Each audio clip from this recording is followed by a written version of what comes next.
Peace, peace. Greetings to you all. It's your brother Naheem, BKA Lord Abba, aka Mr. Just the Facts. Tonight we're gonna have a discussion on our elder Malcolm. It's not a critique in the way that one would think, right? We want to touch on some things that Malcolm said. Some of it even contradictory.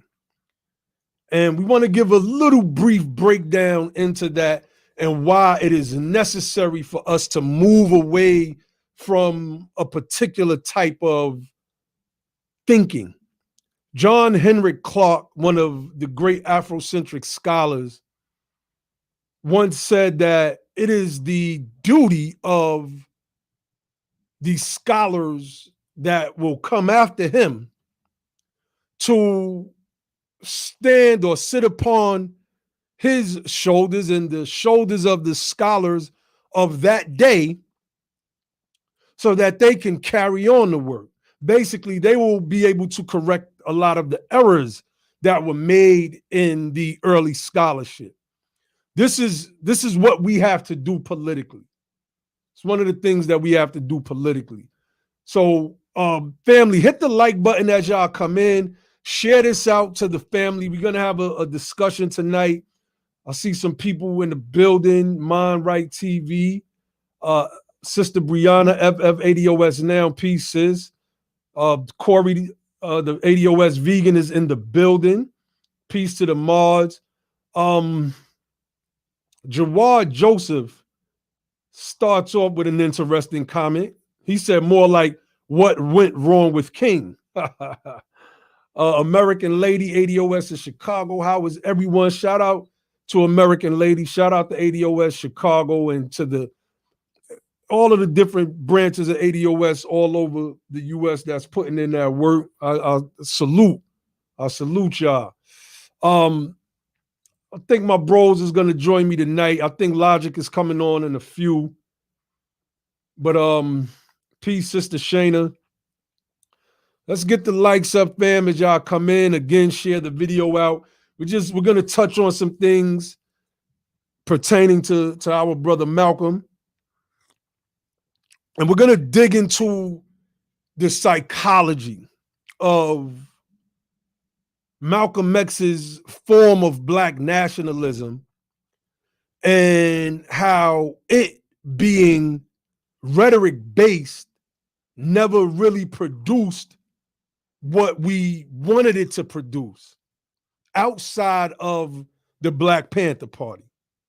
See, the Black Panther took what Malcolm said and merged it into a not just a rhetorical thing, a thing that was based off of rhetoric, but an actionable thing. They understood that they were Americans, right? They understood their Second Amendment rights, et cetera, et cetera. Peace, Morris Jedi. I want to start. I want to add a couple more wrenches. I hope my sister FF80OS doesn't mind. Put a wrench on her name as well. You know, shout out to everybody that always shows up on the BETHEPOWER platform.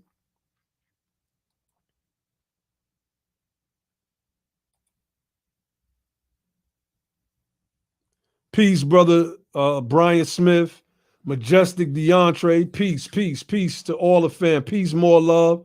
I see you. I see you. Okay, so I want to start off with the statement. I want to start off by playing a statement from Brother Malcolm. And then we'll go from there. Peace, Brother Chris. I see you, fam.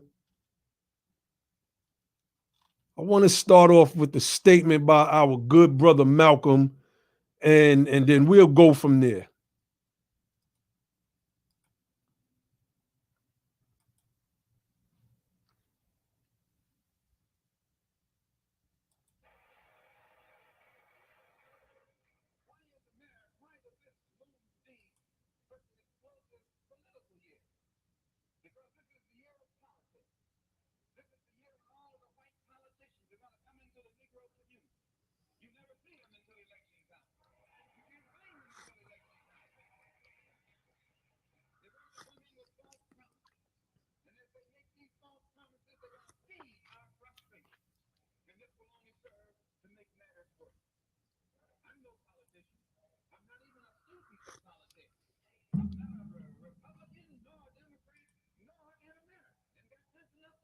Okay. I want to stop right there. I want to stop right there. You know, when Malcolm makes that claim that I'm not a Democrat, I'm not a Republican, and I'm not even an American and got sense enough to know it. That y'all couldn't hear it? Oh, hold on. Hold on.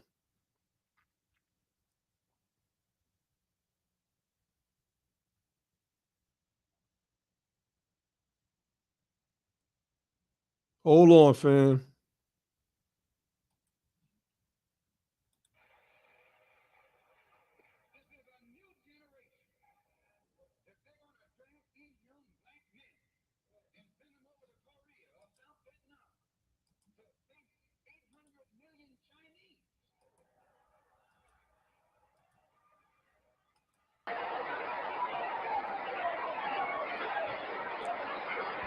My bad, family. If you're not afraid of those odds, you shouldn't be afraid of these odds.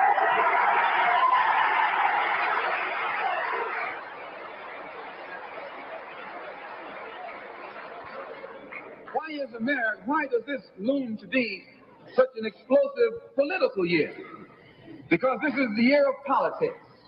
This is the year when all of the white politicians are going to come into the Negro community. You never see them until election time. You can't blame them until election time. They're going to come in with false promises. And as they make these false promises, they're going to feed our frustrations. And this will only serve to make matters worse. I'm no politician. I'm not even a student of politics.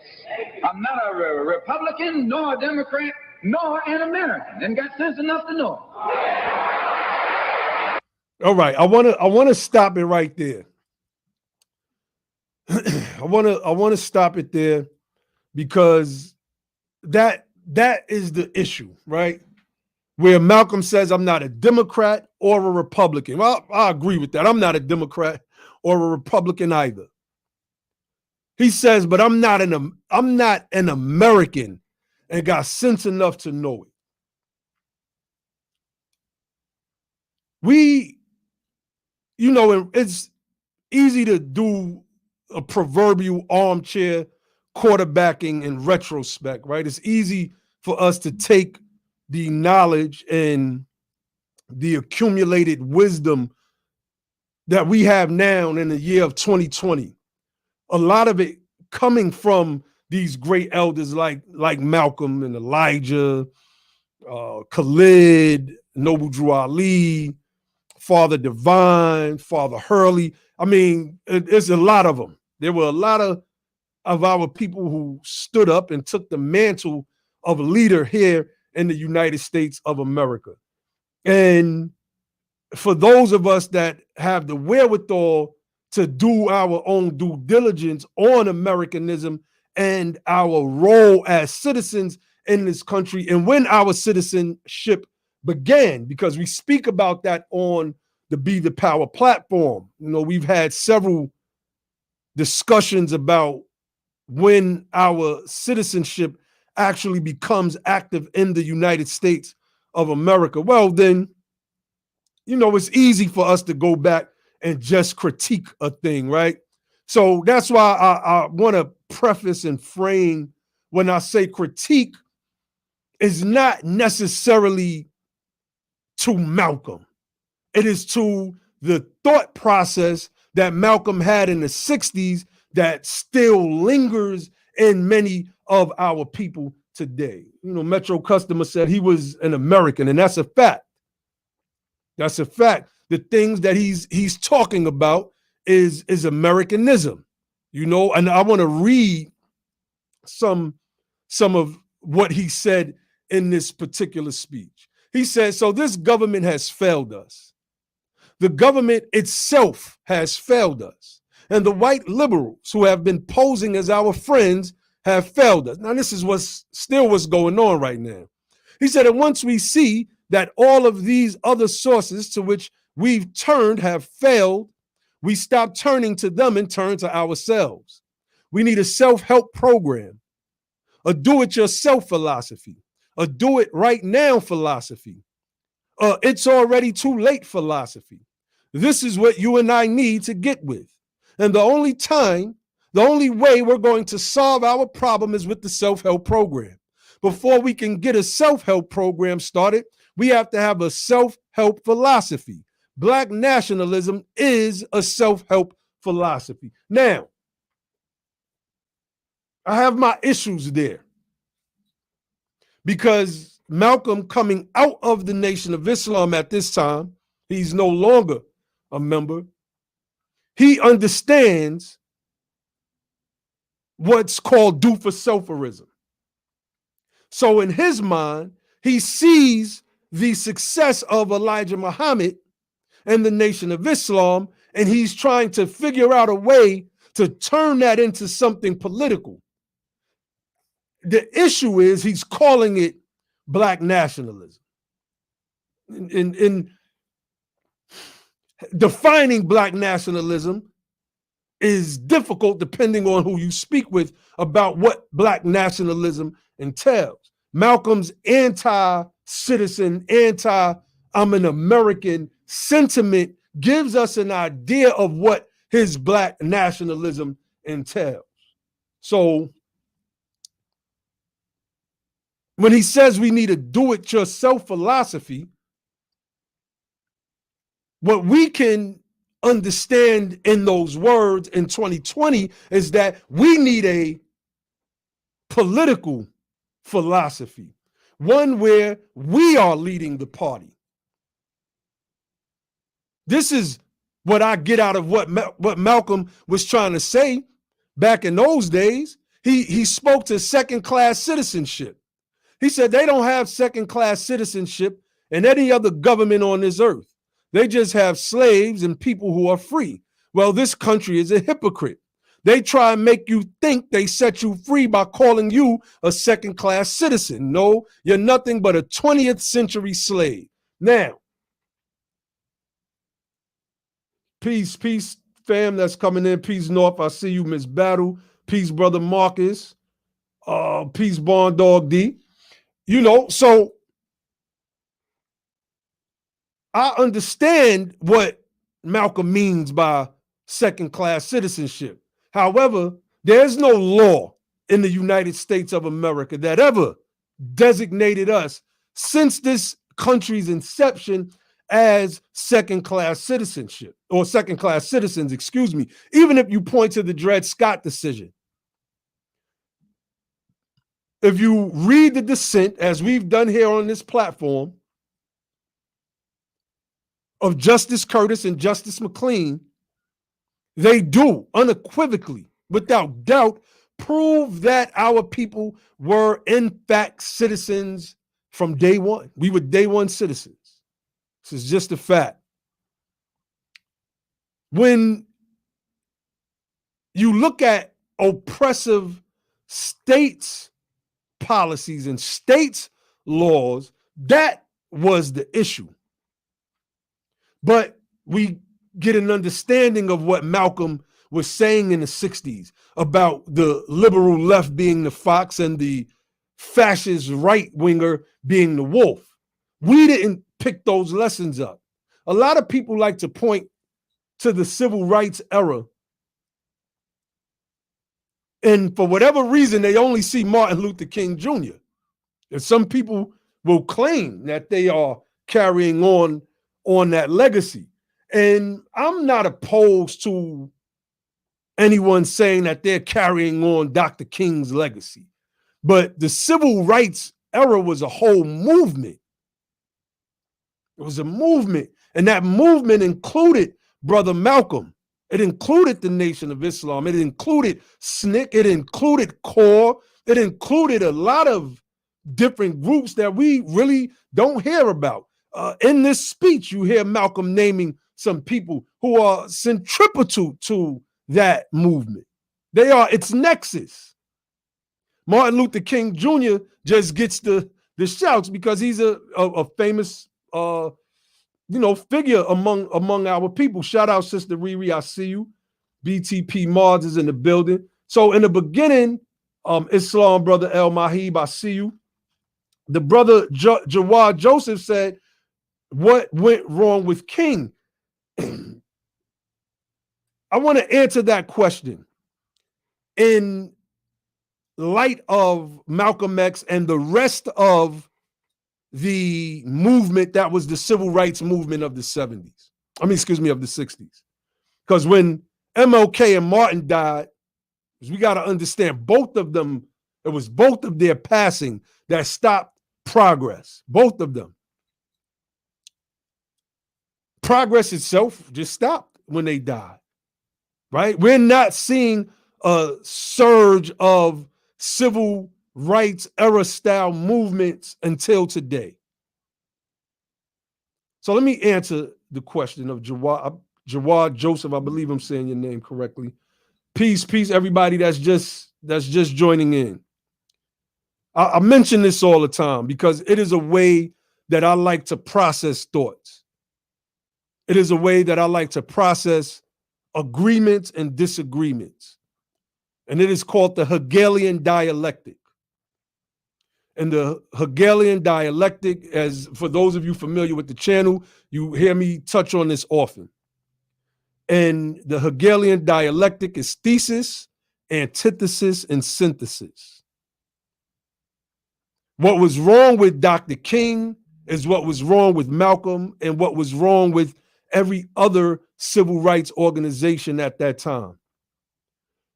King stood out from the rest of the pack when he wrote his book, Where Do We Go From Here, Chaos or Community?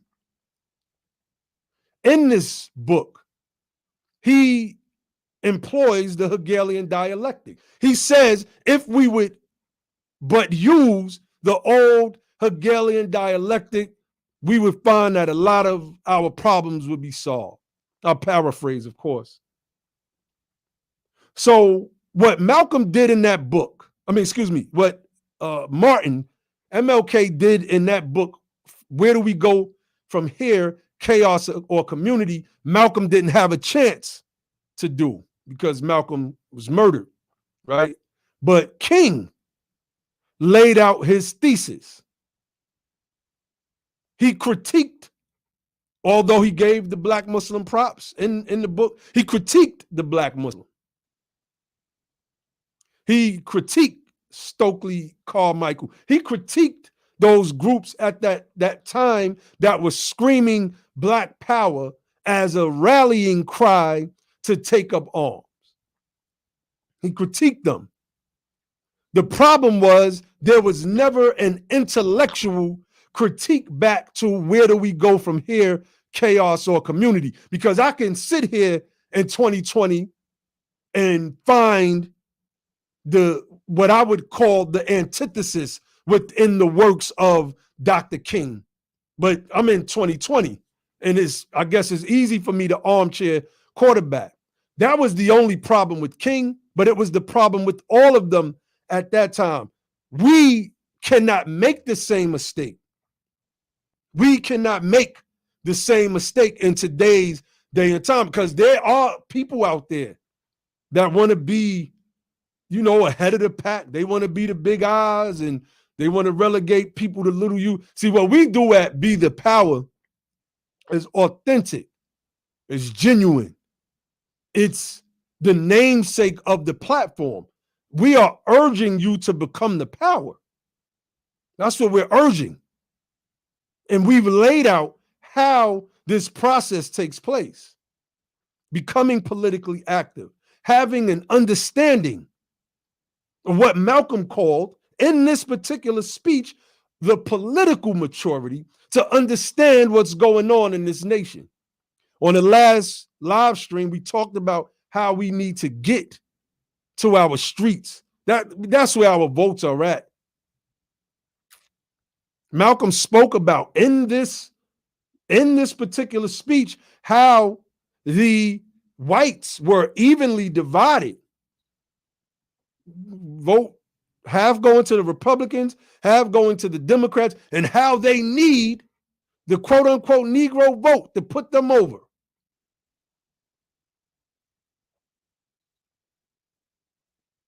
It's 2020. We just watched the so-called Negro vote put Biden over. The difference was, no, there's no difference, actually. There's no difference at all. More broken promises is what Malcolm spoke about.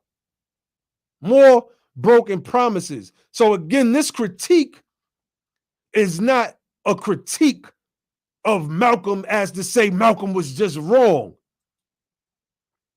It is to point out that there is something within his rhetoric that is still prevalent today.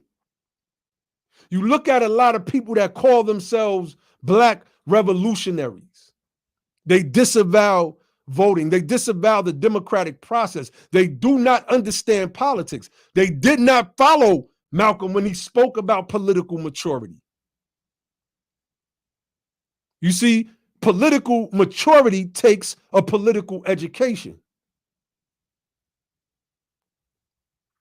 Political maturity takes a political education. And this is what Be the Power set itself up for, to help guide in that political education. Peace, Brother Nick. Peace, Sister Darlene. Peace, Sister Cynthia Adeyemi. I see everybody that's joining in. Peace to the BTP mods. Don't forget to hit that like button, fam. If you would like to contribute to the platform, use the super chat. You could cash app us at the cash app $ Be the Power as well. You can also become a member of our Patreon group, etc., etc. So, let's play a little bit of Malcolm as we move on. I was hoping my brother Logic was gonna come on tonight and go in, but let's play a little bit of Malcolm, a little bit more. I'm one of the 22 million black victims of the Democrats. One of the 22 million black victims of the Republicans, and one of the 22 million black victims of Americanism.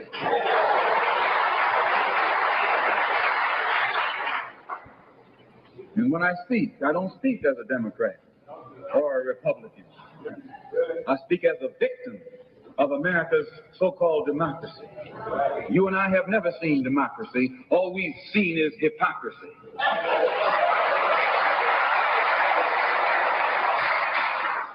When we open our eyes today and look around America, we see America not through the eyes of someone who has enjoyed the fruits of Americanism. We see America through the eyes of someone who has been the victim of Americanism. We don't see any American dream. We've experienced only the American nightmare. We haven't benefited from America's democracy. We've only suffered from America's hypocrisy. And the generation that's coming up now can see it and are not afraid to say it. If you go to jail, so what? If you're black, you were born in jail.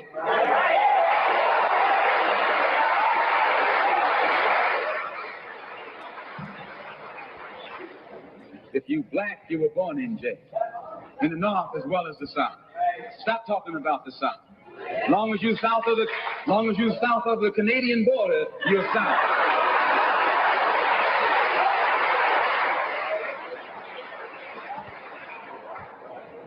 Don't call Governor Wallace a Dixie governor. Romney is a Dixie governor.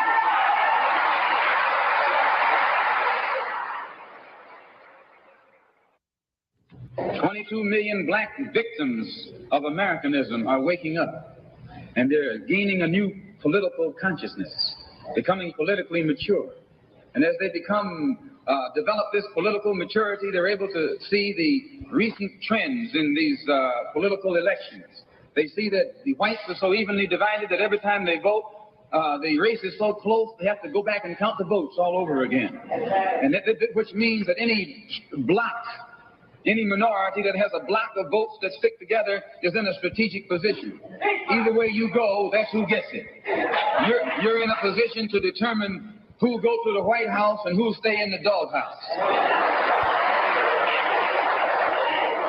You're the one who has that power.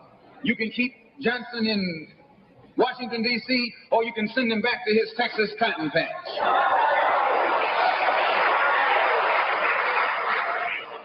You're the one who sent Kennedy to Washington. You're the one who put the present Democratic administration in Washington, D.C. The whites were evenly divided. It was the fact that you threw 80% of your votes behind the Democrats that put the Democrats in the White House. When you see this, you can see that the Negro vote is the key factor. And despite the fact that you are in a position to be the determining factor, what do you get out of it? The Democrats have been in Washington, D.C. only because of the Negro vote. They've been down there 4 years. And all other legislation they wanted to bring up, they brought it up and gotten it out of the way, and now they bring up you. And now they bring up you. You put them first, and they put you last. Because you're a chump.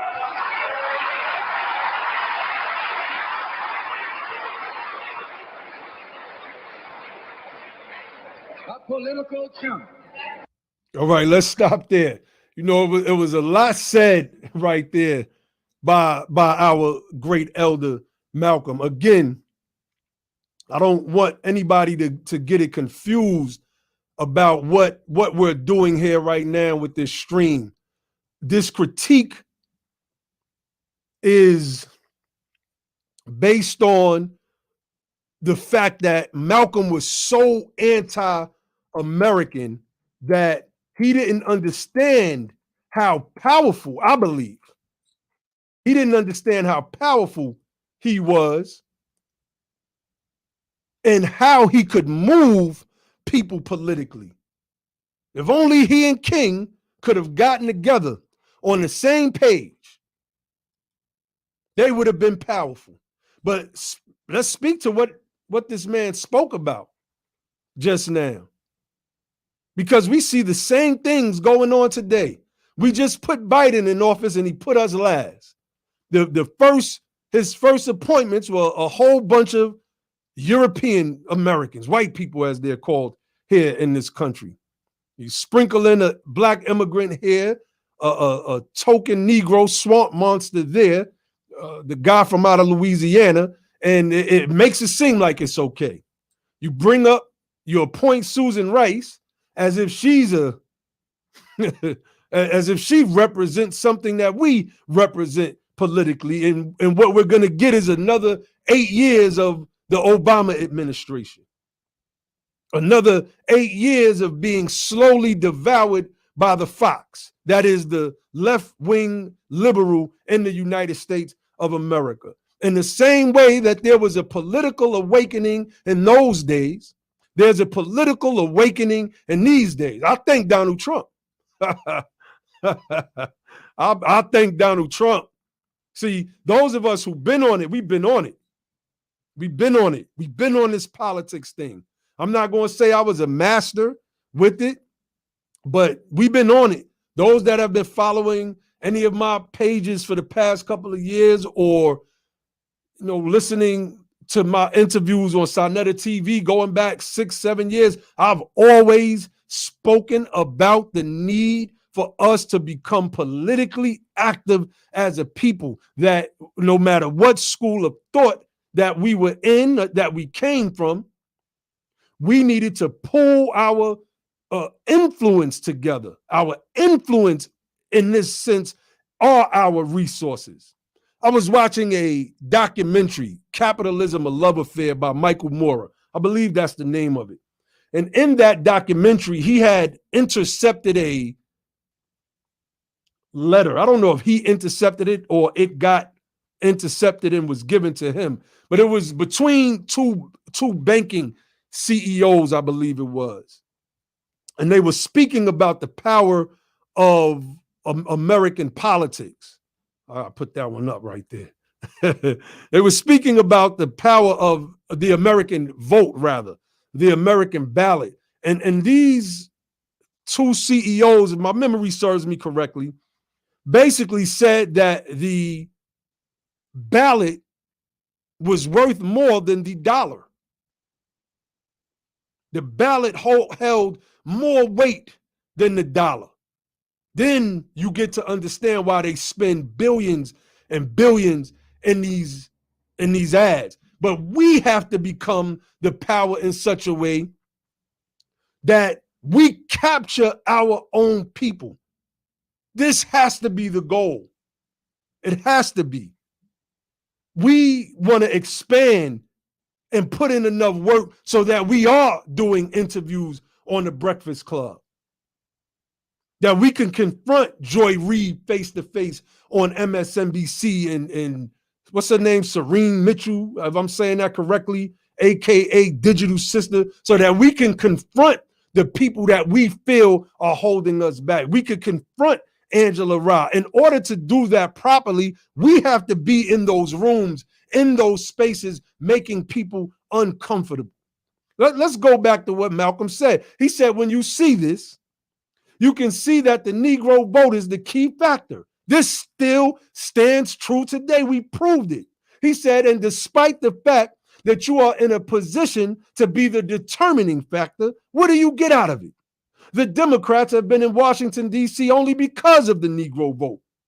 Still holds true to this day. This man is talking in the 60s, family, and we just witnessed it. We just bore witness to what this man had come to the realization of in the 1960s. He said they've been down there 4 years, and there, all other legislation they wanted to bring up, they brought it up and gotten it out the way. And now they bring up you. Now they bring up you. See, what did Biden say? His day one. It didn't include our people. Even when they went back and revised his plan, it still wasn't a day one plan. No day one policy for America's day one citizens. When Kamala was asked, Kamala is the vice president now, on the debate stage, on day one, name 5 things that you would do. She rattled off DACA, guns, and a bunch of other things that didn't include us. So when our elder says, and there, all other legislation they wanted to bring up, they brought it up and gotten it out the way. And now they bring you up. And now they bring you up. You put them first and they put you last because you're a chump, a political chump. And that's what we have right now in the Congressional Black Caucus.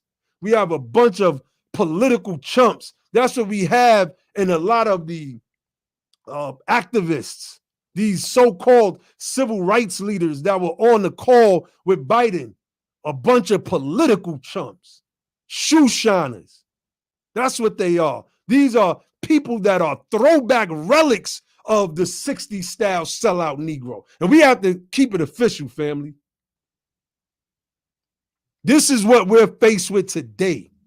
Still. This is what we're faced with. We have to really pull ourselves together politically. If you're serious about this thing, then there shouldn't be no fights. It shouldn't be. Disagreements should be hashed out behind closed doors.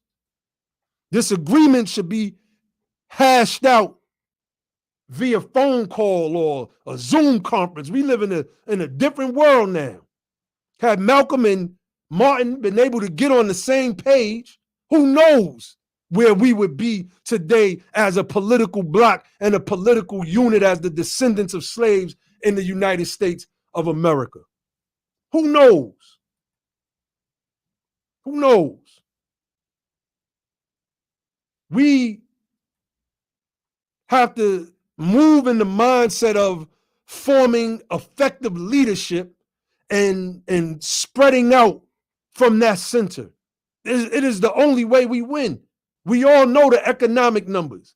We all know by 2053, Black wealth is going to be zero, which means by the time that many of our children turn 20 or 30 years old, they won't be able to afford to live here. And that's the middle black family, which is at $1,700 now.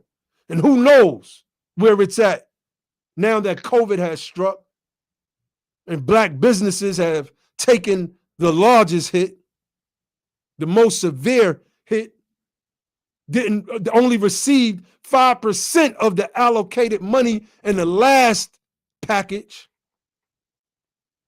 the last stimulus that they put out there. Black businesses, the last story I read, which was a few months ago, said they only received 5%. If they received more since then, I stand to be corrected. But from the time that I read it, how can that be? How can the people that put the political party in power not want to turn around and help those same people? How long will we be political pawns? How long will we be chickens in a field of foxes and wolves? When will the leaders step up? It is time for us to make people uncomfortable. We have to be in the spaces where they are. And this is what Brother Malcolm is talking about. This is what he's talking about. That's why he's telling you in this speech, I was in D.C. Matter of fact, let's listen a little bit more, a little bit more to what he had to say. In Washington, D.C., in the House of Representatives, there are 257 who are Democrats. Only 177 are Republicans. In the Senate, there are 67 Democrats. Only 33 are Republicans. The party that you back controls 2/3 of the House of Representatives and the Senate, and still they can't keep their promise to you because you're a chump.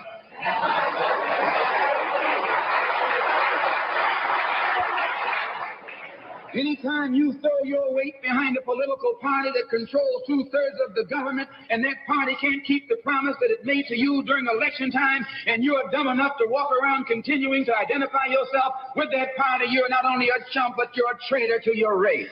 Woo! Woo! I mean, we could stop it right there.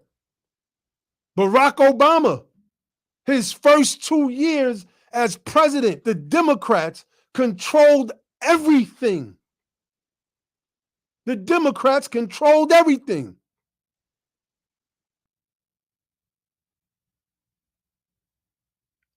At some point, we have to reconsider our fidelity to this Democratic Party. And I know that we speak about voting Democrat because we believe that it is, our people have been voting Democrat for so long. So we might as well remain voting Democrat. But we watched how that strategy failed. We watched it. You see, and I'm not trying to pick at old wounds, but I got to bring this up. I have to, because I speak my mind. If you get offended, is because you don't like the truth.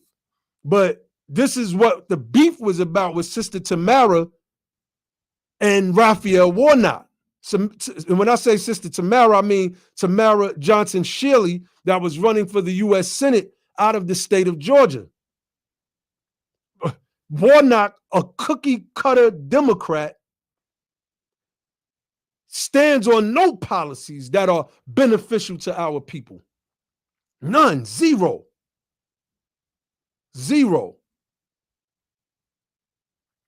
While our sister's whole platform was dedicated to the plight of our people.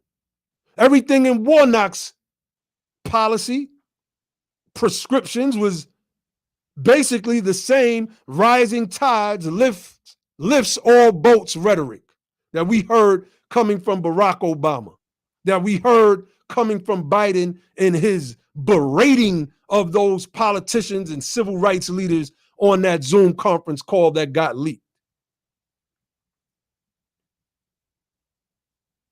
We have to now As our brother Malcolm said, we have to now reassess this political party. Because let me repeat what he said. Anytime you throw your weight behind a political party that controls 2/3 of the government, remember, Obama's first 2 years, they controlled everything until this day. Shout out to Deontay Wilder. Till this day, this guy, Barack Obama, is still saying that he couldn't do more for Black people, that the things that he put in place helped everybody, and so it helped Black people. I don't think that that man looked at the data before he went on the Breakfast Club. So Malcolm said, anytime you throw your weight behind a political party that controls 2/3 of the government, and that party can't keep the promise that it made to you during election time, and you're dumb enough to walk around continuing to identify yourself with that party, you're not only a chump, but you are a traitor to your race. At the end of the day,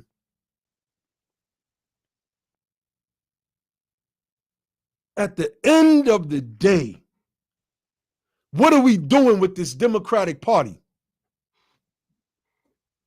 What are we doing? I don't think that that is a viable option any longer. I'm bring up my debate with my son again, right? I knew how the debate was going to go. I already knew it. Simple. He has a crowd that he can appeal to. The feminazis, the LGBT community, and the people that identify with those plights and see them as one and the same as our civil rights struggle here in the United States of America. So I knew, I seen it during the debate. You go back, I just kept laughing every time he cut me off. I would just tilt my head to the, because I knew what he was doing. The only thing I needed to do was just make my points. But he played to that crowd. He knew he was wrong. He tried to catch me on one sticking point, an extreme example that I used. But everybody else that were thinking people, they said, well, you know, I understood what the brother was saying. And a lot of people started to comment after a while. I was like, well, the brother is right, my son. That brother is actually not wrong. There were other I guess social media celebrities, if you will, social media activists and blue checks that checked the brother, called him a eunuch, and other men that think like him. The point is, you have to be able to put your message out there without any fear of reprisal. I have family members that was hitting me up telling me what friends was thinking about the debate. They was, I wanted to jump in, but you know, I'm selling my product right now, and a lot of females buy my product, so I ain't want to jump in and you know, big up the bro from the hood. And I was like, that's okay. I said, I'm good. I said my point was made. I said, according to me, I won that battle because it just exposed him, forced him to look in the mirror. Now, I bring that up to say, when we're dealing with this Democratic Party, they have the might, the full force of American media at their back. MSNBC alone, Comcast, colluded with the DNC. They colluded with the DNC to push Bernie Sanders out day after day. What is his name? Chris Matthews, I think, from MSNBC, the old dude. Think he had to retire because of some sexual scandal stuff or something. This dude was calling he was basically calling Bernie Hitler. And he was calling the Bernie bros, as they were called on social media, the brown shirts. If any of you are familiar with these, I'm like, really? Because the brown shirts are intimidating people from voting, and the Hitler is in the White House already. If we look at this as we can't battle the conglomerate that is the political machine and the American media, then we don't stand on the backs of any of our civil rights leaders. We don't. We have to get in the position to whereas we become loud enough to make everybody come into the space that we built. How are we trying to force fit ourselves in ready-made spaces? To me, it doesn't make any sense. It sounds like a failing strategy. But this is what we have our own minds for, to disagree on things. And as King said, that old Hegelian synthesis, if we would but apply it, it would solve a lot of our problems. Thesis, antithesis, synthesis, where wise persons agree to agree. Because at the end of the day, there's a lot of work to do. And that work is on the ground, on the streets, at the grassroots. Message to the grassroots. Malcolm. Yeah. And they are disaffected Democrats out there. Many of them voted for Trump, against Trump, rather. Many of them voted against Trump. It wasn't that they would vote for Biden, because they didn't vote for Hillary. Trump was just a horrible president. He was just horrible in many ways, and he was a good, excellent teacher in others. Let me know what I'd be able to do and stretch if I'd ever attain a White House seat.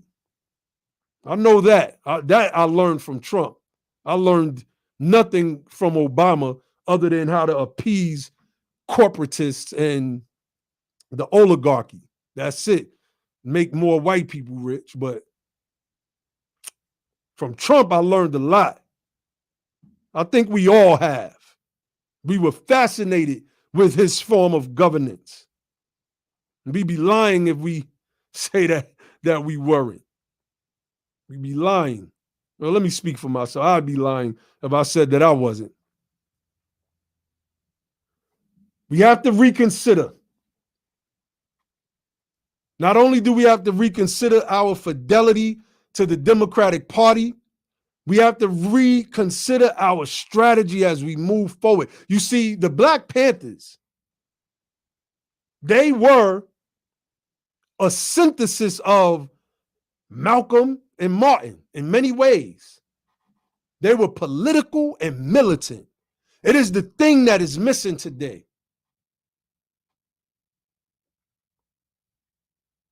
The fight for Black people was about the fight for the family unit. If a man can't earn a decent wage, then this man cannot take care of his family. Then they made it so that the women would have to get out there and work. During the 70s, watch the documentary Inequality for All. What's that guy's name? Little short guy. Robert Reich, I believe his name is. I could be saying his name wrong, but I believe he was the economic advisor for Bill Clinton. Watch that documentary, Inequality for All. It gives us a clear breakdown of how government utilized even songs like Dolly Parton's Working 9 to 5, What a Way to Make a Living, to help coax women to come into the workplace. As the wages plateaued and the price of goods and services rose, what a man was bringing home was no longer enough to pay rent and take care of his family. Those of us who were lucky to get a job back in those days. Lucky. And I'm not one that uses that term, but I'm going to use it now. You were all but lucky to get a job back in the 1960s, the 1970s, but that's when the change happened. If we don't get into office, and for me, it starts with running our own political party. That's where it starts at. I've come and researched and tried to come to reason to a lot of different things. And like Malcolm said, I don't understand how, we are still calling ourselves Democrats. I got my brother Ali in the building. Peace, bro. You wanted to add on anything? Peace, peace. Well, yeah, very interesting dialogue so far. And I have to tell you, just from the things that, some of the audio clips that I've heard, the points that the elder Malcolm X was making, I don't disagree with at all. I think he had very, very valid points in terms of what he was saying about the Democrats and our loyalty to them and how they treat or mistreat our people in exchange for that loyalty. We, like you said, we see it today. We've seen it just recently, even with this Zoom meeting between these civil rights leaders and Biden and Harris. So I think that the point that he was making is well understood. It's not rooted in some fantasy. Like, we know where he's coming from, where that's coming from.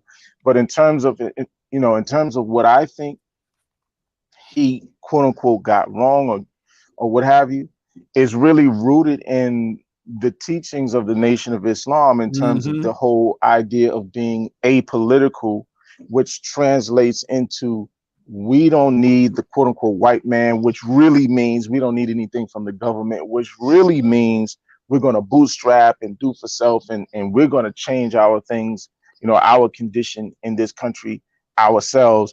And a lot of that is tied to separation, right? And so there's a lot of listen, I get it, right? I get it.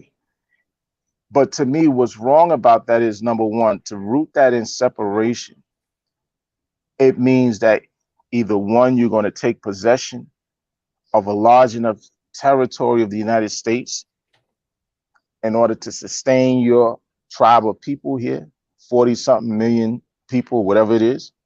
Or two, you're going to expatriate and go en masse and take up residency in some other more preferable country, which means at that point, you're going to be starting over from scratch, right? Wherever you go, you're going to wind up starting over from scratch as a group. And you're going to be the underdog because you're now the immigrant in whatever place you're going to. So how realistic is it that 40 million or 37 million Black Americans, Native Black Americans, are going to take over a large possession of territory in the United States? See, Malcolm was still with the Nation of Islam. He's preaching this apolitical message, which is really strange, right? Because as you were talking, I was thinking about the piece, What the Muslims Want. And it's actually contradictory. If you think about the apolitical message that Malcolm taught, and even, Elijah and the Nation of Islam's positionality is with regard to the government and interaction. At the same time, if you read what the Muslims want, it's a whole 180 in terms of getting support from the government, in terms of being recognized as citizens with rights in this country, being able to live it, it's very interesting. So it's an actual contradictory messaging coming out of that organization. And I believe that it confused Malcolm, right? And sometimes we may promote a thing and we may not fully understand the flaws within it. We intellectualize these things. When I had Unc on the other night and we were talking about the vaccine, And he was like, Ab, you was on some pseudo stuff too. And I was like, nah, I was quick to say no. But then I had to think, like, wait, yes, I was. I was on some pseudo stuff. We found ways to intellectualize misinformation, and we tried our best to make it sound right because it is the things that we believed in. Even once I started to leave a lot of that stuff alone, Ali, I remember you and I having little debates, right? And you was like, no, bro, no. And I'm like, nah, Right. but you was like, no, bro. I remember that one debate. You was like, no. You just kept saying no. I was like, all right. I was like, all right, I'm gonna go back. That's funny. Yeah, I was like, I'm was gonna go back and look at it, and I'm gonna get back to you. And I went back and looked at it, and you was right. And I never held that position again. And I believe that Malcolm in time would have reached that place. You Well, know, I think so. Because before he passed, he started, remember, he wanted to reach out to work with various civil rights organizations because inherently he knew that in order to achieve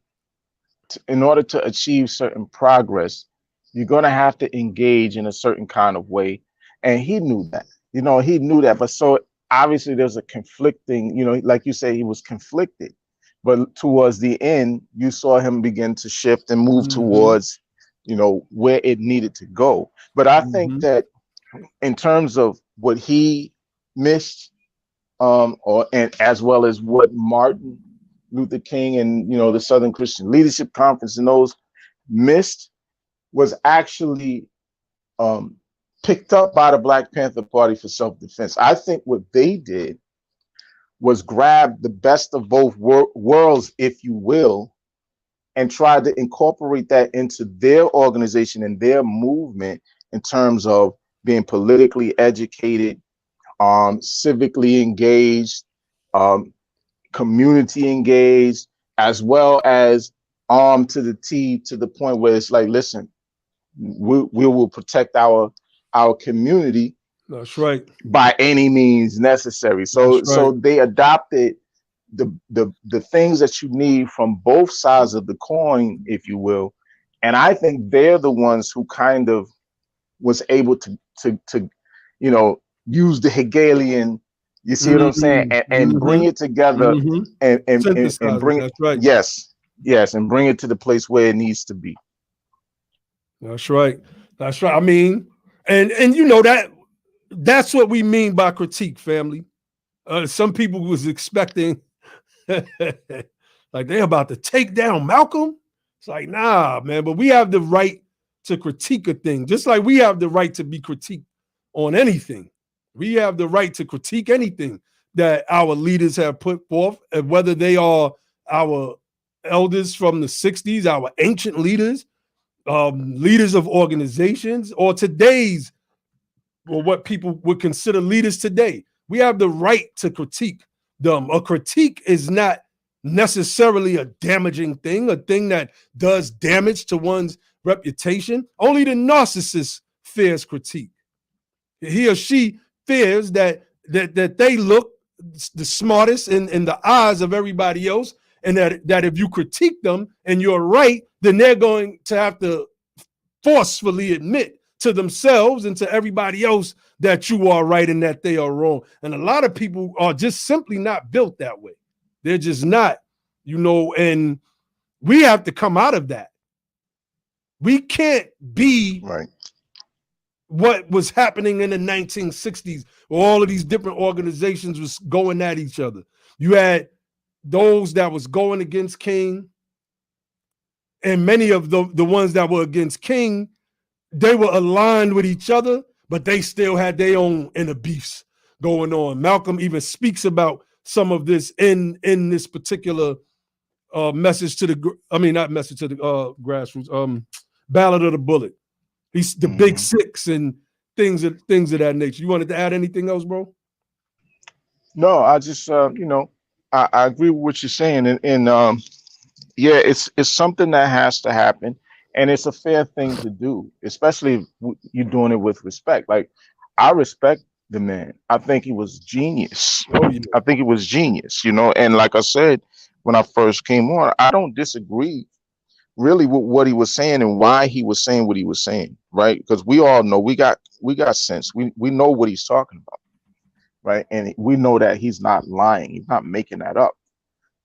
He's just demonstrated recently. So again, in terms of the apolitical piece, he started to gravitate towards it later on. Unfortunately, he wasn't able to live long enough to really move in the direction where he started going, but we seen him start to move that way. At the same time, again, the Black Panther Party for Self-Defense adopted the best of, and I think it's important. Remember, we did a program on being prepared a few episodes back. And, some people were like, we don't think anything. But see, look, you see what happened with the Proud Boys just recently in DC, right? Where they were down in DC carrying on. And then what did they do with the Black Lives Matter murals or banners or whatever they had down there? They destroyed that stuff or whatever they did with it. Set it on fire. Set on fire.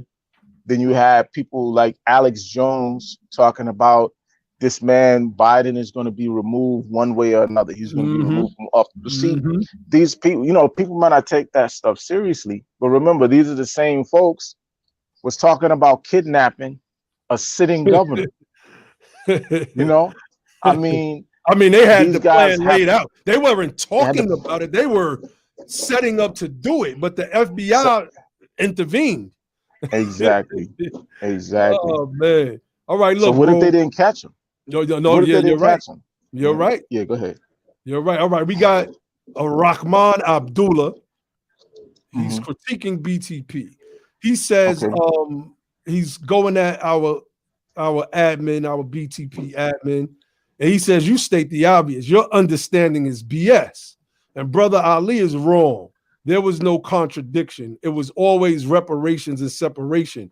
The misinformation is from BETHEPOWER. So obviously this guy's taking umbrage to the fact that we're calling out the hypocrisy of the Nation of Islam's apolitical stance while also making a demand of the government to do something. Which is political. Yeah. I'll say this.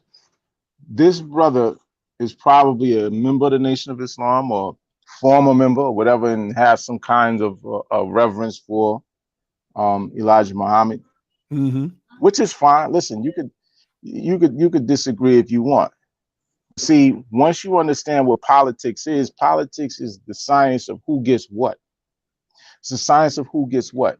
And so as a matter of fact, let's do this, brother. Let's do this.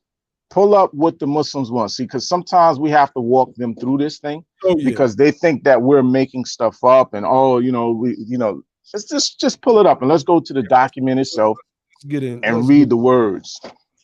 So nobody's confused. Yeah, we clear up confusion.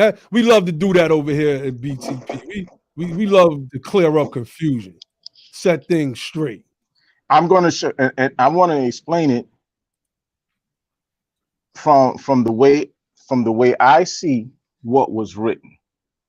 Right, this is actually a civil rights document. I'm going to tell you something. This is a civil rights document looking for reparations and rights of citizenship, not true separation, but rights of citizenship. Right, true separation will mean expatriation. That's right. That's what it would mean. If you really want to get away from them, then get away from them. Get away from them. So read number one. No, don't even read number one because that's ambiguous. Let's go to number two. All right. Number two, we want justice, equal justice under the law. Pause. Pause. What law? Equal. What? Yeah. Okay. So now we're talking about separation, but we want equal justice under what law? What law? What law? Come on, Rahman or Ali. What's his name? Abdullah Rahman. Abdullah Rahman. Who are we getting? who do we want justice from? Yeah, Who's in a superior position to render us justice, and under whose laws are we looking for this justice? Since we're talking about separating, come on, brother. because Tell them to put that in the chat. if it was coming from Allah in the person of their master Farad, then why would Elijah need to make such a plea to the American government? And if he's not making this plea to the American government, then who is he making this plea to? Yo, this is crazy. So the next piece goes, the next piece goes, we want justice applied equally. So now he's looking for equality within the United States under somebody's laws, because they're going to say this is the white man's laws. This is the kind of rhetoric that they've been using all these years, right? The white man's law. So under the white man's laws, we want equality for all, not just black people, but for all, regardless of creed or class or color. Now he's doing an all lives matter thing. Come on, now let's go to number 3. All lives matter. Number 3, we want equality of opportunity. So now we're looking for the white man to give us opportunities. You see what I'm saying? And he's going to try to say that there wasn't a mixed message. That's why Malcolm X left that organization.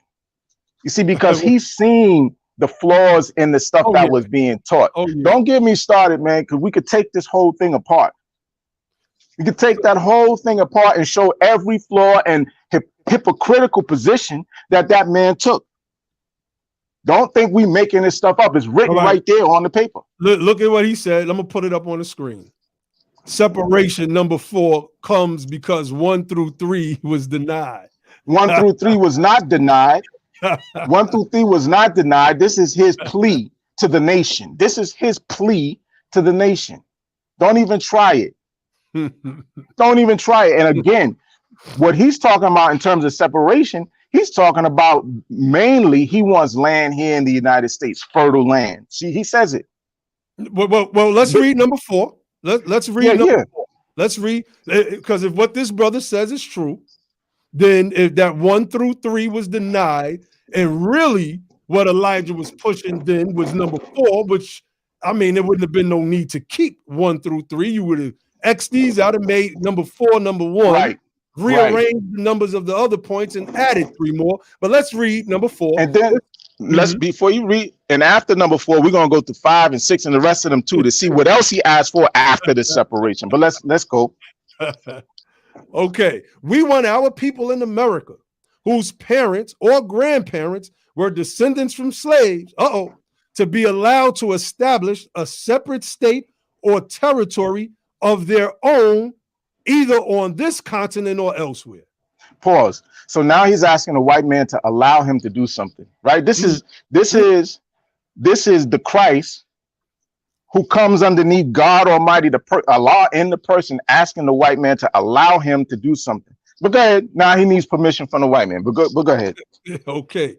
We believe that our former slave masters, that's a hard one to deal with. We believe that our former slave masters are obligated to provide such land, and that the area must be fertile and minerally rich.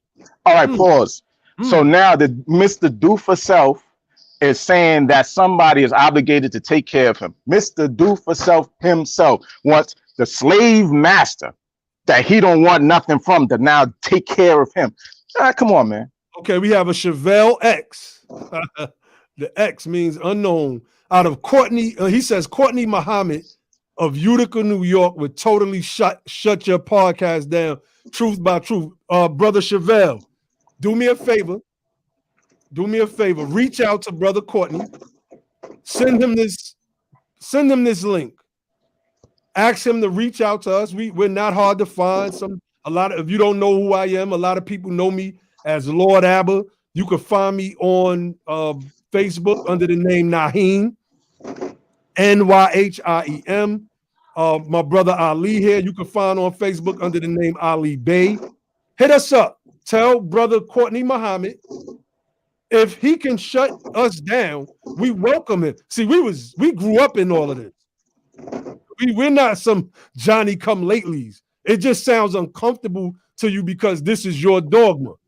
This is the thing that you feel is the truth coming from the man that you hold up as a messianic figure.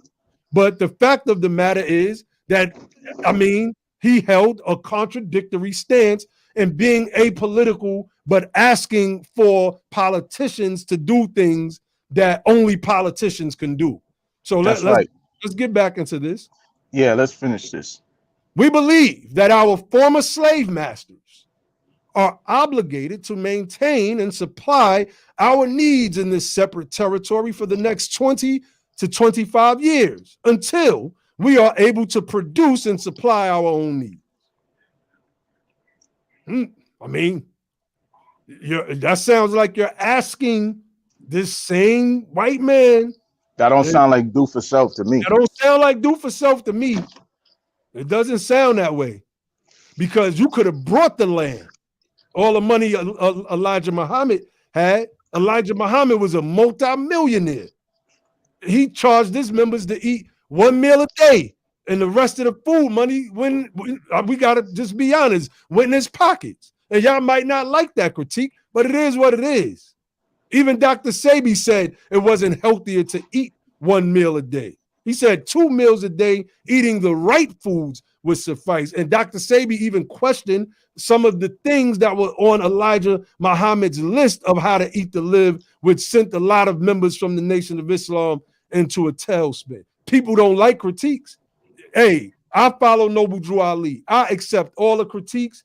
And if you could find something that ain't right and exact, I'm going to be the first one to say, yo, you got it. You are absolutely correct. That's not right and exact. I know, because I've done it. So he says, since we cannot get along with them in peace and equality, after giving them 400 years of our sweat and blood and receiving in return some of the worst treatment human beings have ever experienced, we believe our contributions to this land and the suffering forced upon us by white America justifies our demand for complete separation in a state or territory of our own. Now, sounds like Elijah is saying you owe us.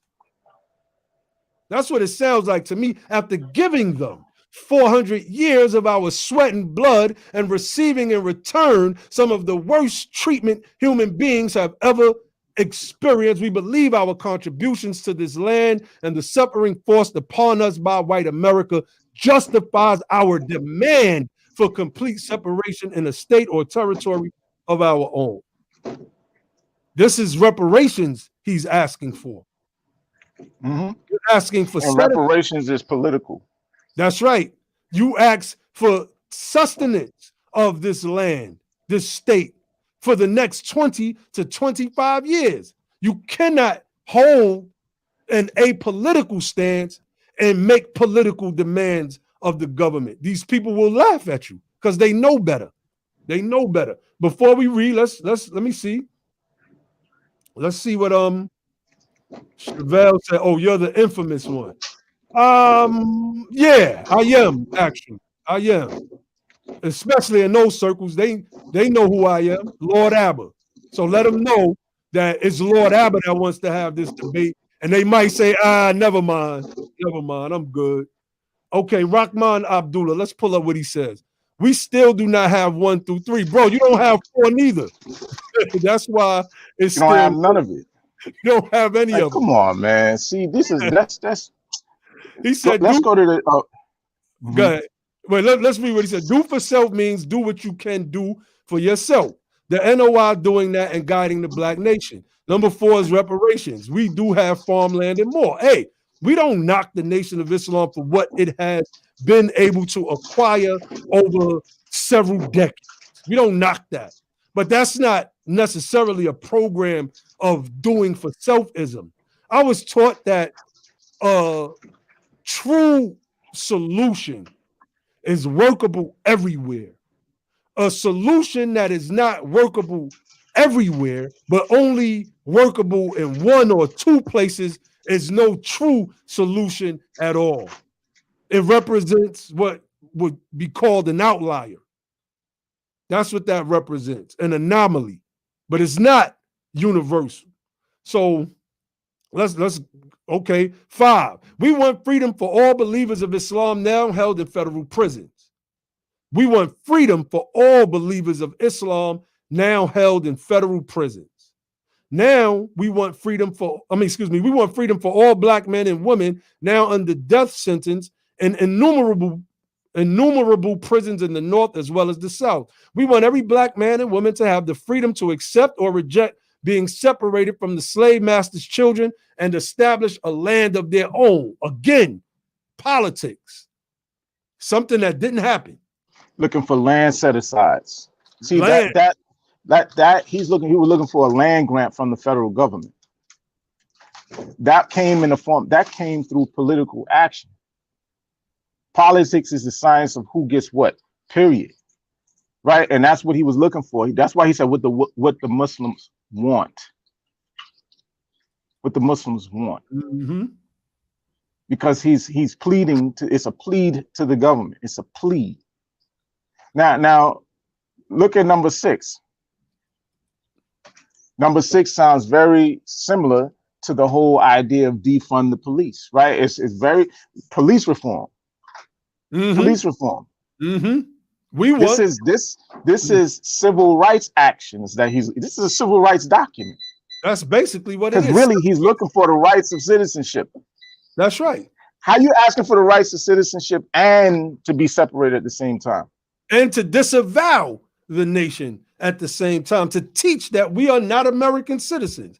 This is what we mean by contradiction, brother Abdullah Rahman. This is what we mean. And Malcolm carried those things. And this is where the critique comes in at right now.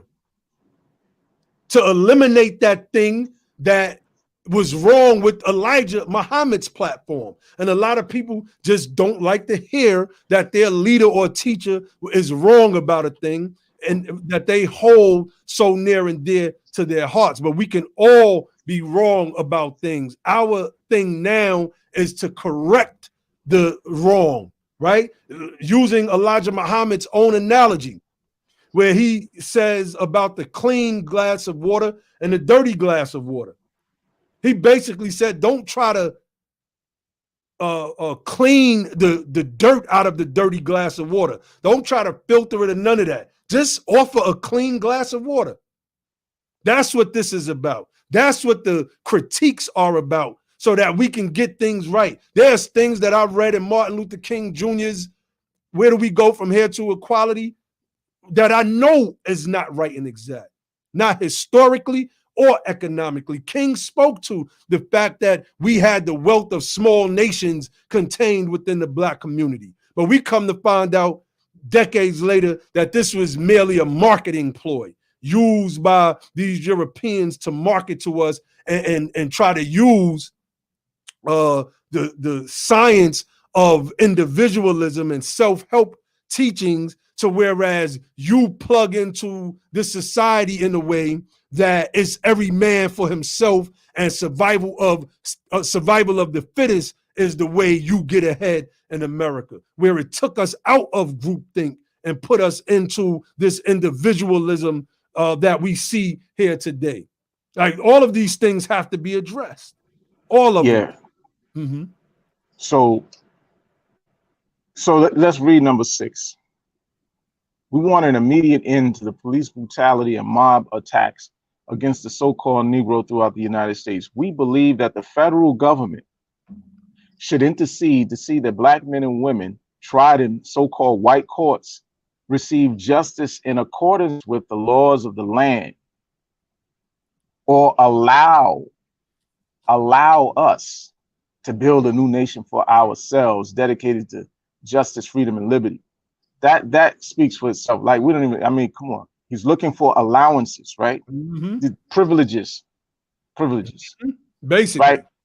The citizens look for those kinds of things.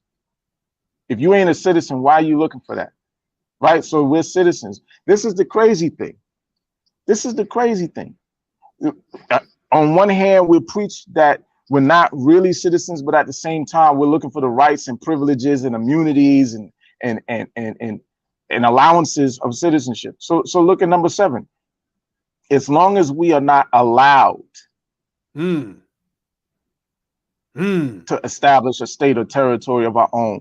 We demand not only equal justice under the laws of the United States, here we go, but equal employment opportunities. How do you get equal employment? Like, equal employment is something that came about, this whole equal employment thing came about by way of civil rights action.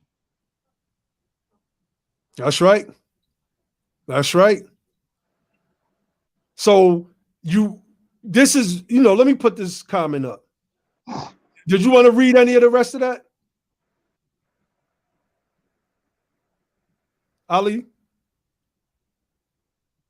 Yeah, now I think I already answered what I thought Malcolm got wrong. And this actually, what we're talking about, to the King person who made the comment, what we're talking about is at the root of what I think Malcolm, where I think he missed certain things, right? Because we're talking about the fact that he was his approach was an apolitical approach, because he was rooted in the Nation of Islam's teachings. And that organization is known for being being apolitical. They're known for being apolitical. That's not even that. I mean, come on, man. That's right. So you take a group. So that's what we're getting at, Brother King. Like that is the flaw. Malcolm's apolitical stance is the flaw. The repeating of these ideas that we are not American. This is something that Malcolm would say. I've played it earlier. This is the flaw. These are the things that we have to correct. So I don't mind having debates with people walking around with X hats who still live in America, still spewing the same taxes, paying taxes, still having expatriated. Because let me tell you something. Every X that come up that wants to ask me a question or say something to me about separation, my next thing is always going to be, why haven't you expatriated? That's always been my thing to those guys. Don't talk to me about separation when you and your organization have not expatriated from this country and you still paying taxes, funding your own oppression. Don't talk to me about separation. Facts. So I mean, like, and we got to talk about it.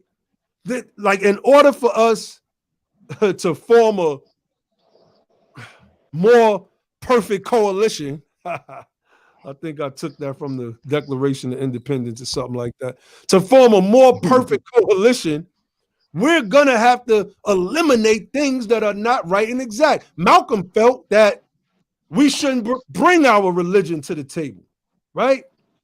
He felt that we should leave our religion home. And in some senses, I agree. And in others, I didn't.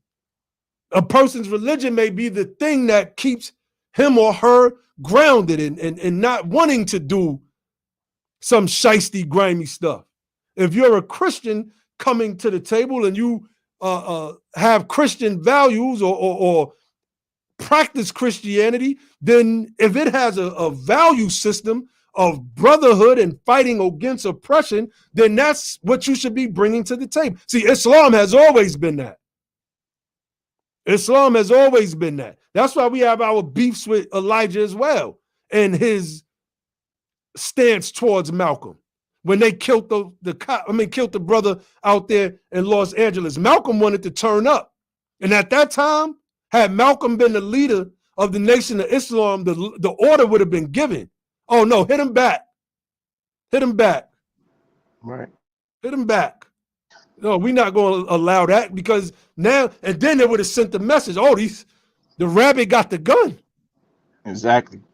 And so I'll say this, just to add further. What he got wrong, or what he missed, however you want to say it, whatever makes you feel the most comfortable, is political education. That's one of the main things that he missed, political education. And Fred Hampton spoke to that and the importance of that. That's why I said what the Black Panther Party was able to do was capture the best from both sides of that coin. That's right. Capture the best from both sides of that coin, right? What do you say? Even Brother Ben X, Wesley Muhammad, Nuri Muhammad, and Rizal Islam speak against politics. Yeah, they do. They do, and that's their right. Like, listen, I'm not trying to tell anybody what they should or shouldn't be doing. But in terms of being a citizen, a tax-paying citizen in this country, who is going to be subject to politics, whether you like it or not, your activity means a lot. What you choose to do means a lot. How you engage as a citizen of the United States means a lot. If you're not going to do anything except talk about separation, why not expatriate, go move to some West African Islamic nation or some nation, some Islamic nation in the Middle East or something that's more conducive to your way of thinking and the way of life that you want to live? Why not just do that? You don't have to keep preaching separation. The best example is, the best way to show people is to lead by example. Facts. If you true about this, if you real about separation, go. How come you're not living in Senegal? How come you're not living in some other Islamic nation over there? Why not? We've been talking about this for a long time, right? These guys have been talking about this for a very long time. Why not just move? That's right. That's right. I mean, here's what I have to say to that, right? You know, me and Wesley, I guess we were cool at one point. I don't know where that's at now. We had regular conversations. I've interviewed Brother Wesley on my Blog Talk radio show some years ago. Attended his lectures. I read a lot of his works. I think the brother is a very sharp scholar of Islam, but there's things that, you know, I had to critique him on a post he made some months ago during the George Floyd protest, because the post just sounded like a cop-out to me.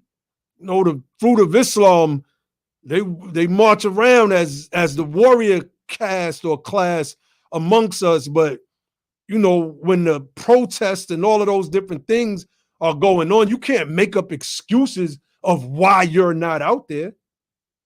You should be out there leading the way. You should be out there towing the line for the people, letting it be known that you have a military, a paramilitary at the least, out here that's going to protect you. We're going to make sure that these are peaceful protests, even if we have to get it in with the cops ourselves. So when I see people making certain comments, I'm going to call them out on it. I have that right to do that, just like they have the right to speak against politics. I think Ben X is, I mean, those that follow my channel, y'all know what I feel about Ben X. I just think he's corny. I really do. I just think he's corny. Nori Muhammad, I mean, you know, he's another one. We've played a clip of him here on Be the Power, talking that same old white supremacist nonsense about how our people foolishly spend their money, right? You know, according to these types of people, black people only spend their money on gold chains and rims and Air Jordans, right? Yeah, So always Air Jordans. We spend our money foolishly. We have the wealth of a third world nation. That's wrong. Y'all are supposed to be some of the top researchers in consciousness. Y'all are supposed to be on top of the information. Reza Islam is just as to me, and this is my critique, just like anybody could get on their platform and critique me, just as pseudo as they come. The difference is that we'll go on their platforms with no problem. I doubt if they'll come here. So, I mean, I just think Reza Islam is, you know, a pseudo. Right. Exactly. And I'll say this again, just to reiterate, so the point don't get lost in terms of the title of the show, what Malcolm missed or what he got wrong or whatever. The bottom line is this: he missed political education. His thing was he was pushing the idea of our people not being citizens, the idea that we should be apolitical in a lot of ways. You know, the point is the people always needed political education. That's what was missing. They always need political activity. The people knew this. Our folks knew this from the time of Reconstruction and even before that. They knew that.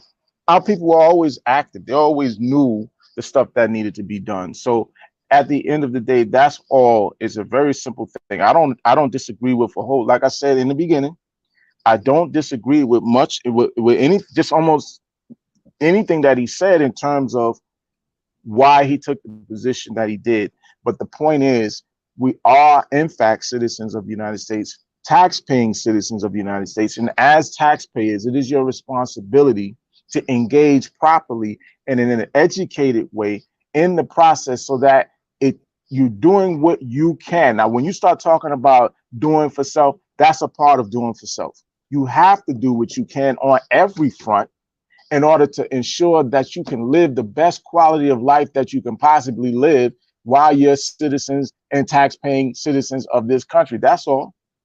That's all. It's a very simple thing. And so anybody who's telling you don't engage in politics is not telling you the right information, right? We know they're not telling you the right information because everybody is going to be subject to politics, whether you like it or not.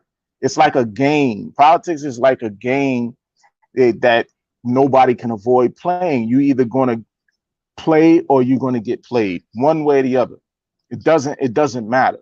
So you might as well do what you can in an educated way to try to ensure as best as possible that you, your family, your community are able to live as best a quality of life as possible. That's it. That's it.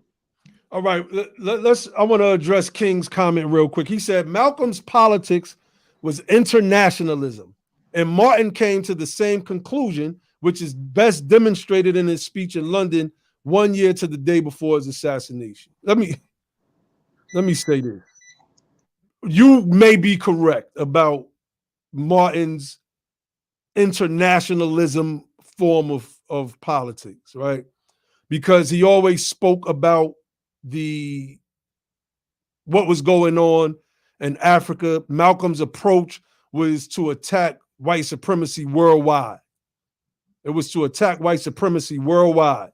So we got Brother Josh in the building. What's good, Brother Josh? Peace, peace. Now, to say that Martin came to the same conclusion after you got the civil rights bills passed, I mean, come on, bro. You gotta. You can't do that, brother. You can't do that. You can't do that. Because it shows that you don't really know what you're talking about, and we're not gonna like belittle you or down you. What we will say is just become a little bit more educated on what King taught. Go read his seminal works that I've mentioned here on this stream. Where do we go from here? Chaos or community? King's politics was American. It was race first, class second, period. Mm-hmm. Period. Yeah, and I would say to that, you know, now I don't remember verbatim, but basically, didn't Malcolm's pleas for help from other nations, other African nations, pretty much come back in with the response to, look, we trying to fight this this colonialism and get independence ourselves. We don't have no political capital to be able to help y'all with, so y'all just going to fight that on y'all own. That's right.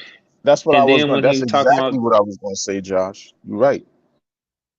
and then you're talking about trying to appeal to some type of international courts. No, that's not going to work either. So I think the lessons that we can like take the actions and the ideas that they were, see, these are not like concrete facts that they were working on. They were just scrambling, trying to find something that might work. And when they take the effort to go and try to find something that might work, and you find out that it didn't work, that's not for us to like. That's supposed to be documented in lessons learned, right? That's documented in a lessons learned, and it's put in a repository of knowledge that now when we come back and we're trying to have our political projects of today, we're supposed to go in access those organizational process assets, right? And see, that's not, we can see those lessons learned. We don't have to keep repeating the same mistakes, because guess what? That's going to lead to a failed project. That's going to lead to a failed project. for us for today. And why we want to start off with a failed project, with a failed strategy. Like, that's making their death in vain. So yes, that's dishonoring their efforts. We're supposed to be building upon what they and standing on the shoulders of giants. And we're supposed to be using their legacy to try to move forward. So we're gonna have to have some new political ideas and a new political imagination. And we cannot keep doing the same things that did not work for them. That's right. What a lot of people see, let me say this, right? Because for us, these kinds of arguments go back, right? We've been debating people on these points about the United States and the United States standing as a world superpower for a long time.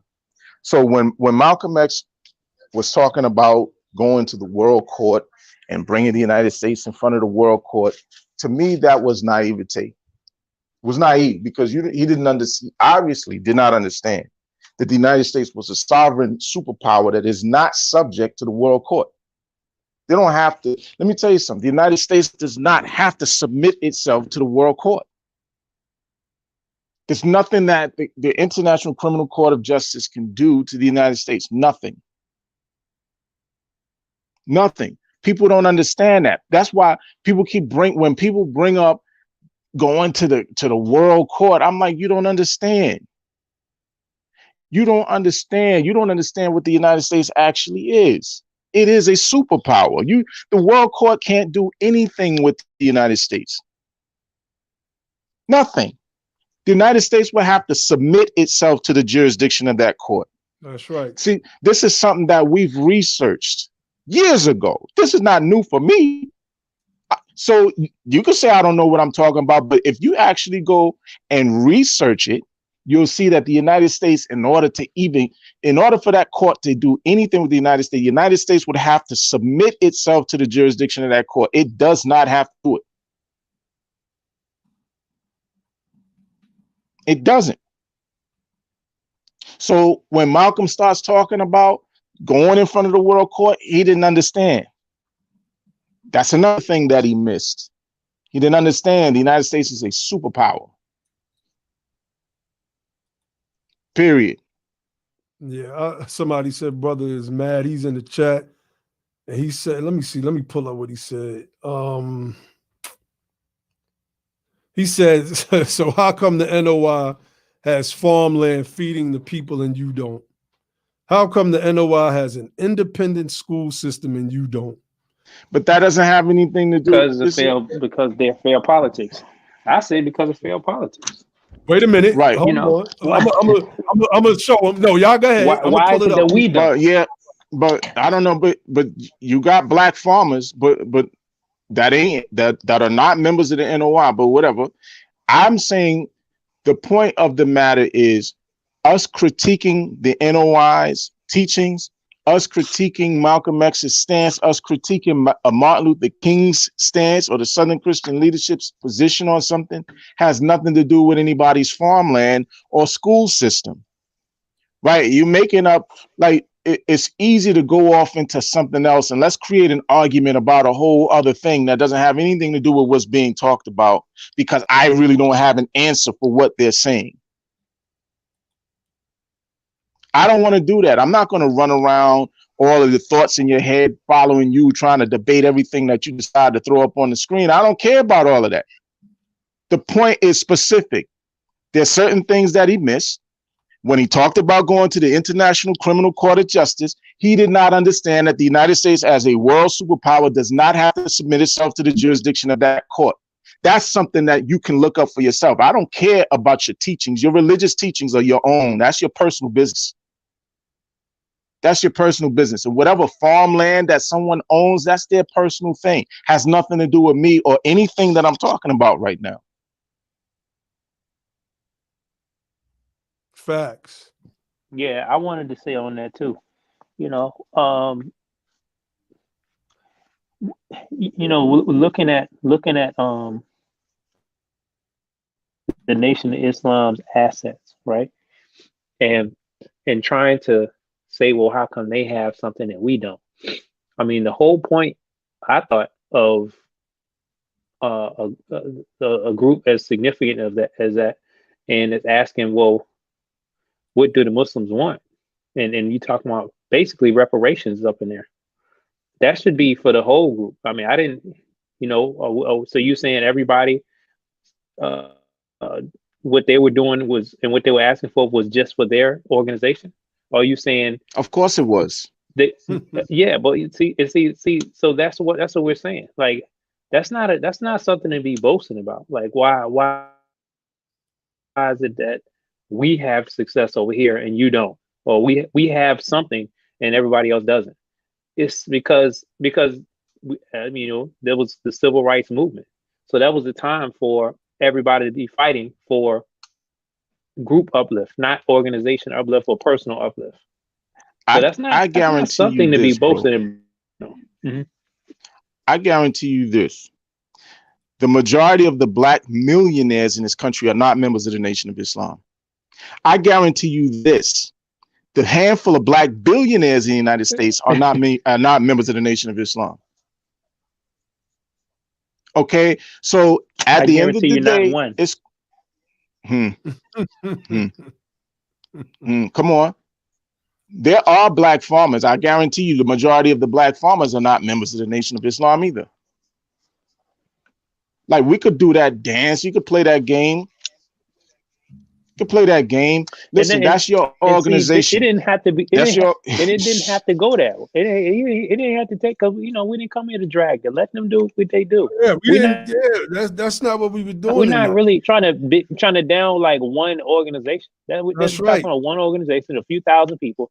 We're not really here to bash no organization. We're talking about group uplift. The problem is that we have become personality worshipers. And it's not just us as a people. It is an issue. It is probably a human issue in America, right? Yeah. But in America, we see it. We see it with Trump. I mean, we've witnessed it, just personally. You know what I'm saying? Whereas there's certain individuals that, they may rock with a certain person, and that person could be 1,000% wrong, but because they rock with them in a certain type of way and they worship that person's personality, that they can't stand to see critiques or seeing the people whose personality they worship be corrected. So, that led to this conversation. But let me read from this real quick, because there's several articles, and I was up on this stuff years ago. The Power and the Money, Chicago Tribune. This was published in 1995. He promises that he alone will lead black people out of poverty. In the riveting sermons he delivers to packed city stadiums, Louis Farrakhan calls for donations to finance businesses that he vows will uplift the race. How do I know? I was at some of those rallies and speeches and sermons. When he came to Brooklyn, and I think that was 94, at the 369 Armory in Brooklyn, I was there. I was at the 2016 Nation of Islam Saviors Day convention. I was there. I've given money to the organization over the years as well. So I know for a fact that this is what happens, and this is what it said. My bank is the hearts of our people, he said at the recent opening of his $5 million Salam restaurant in Chicago.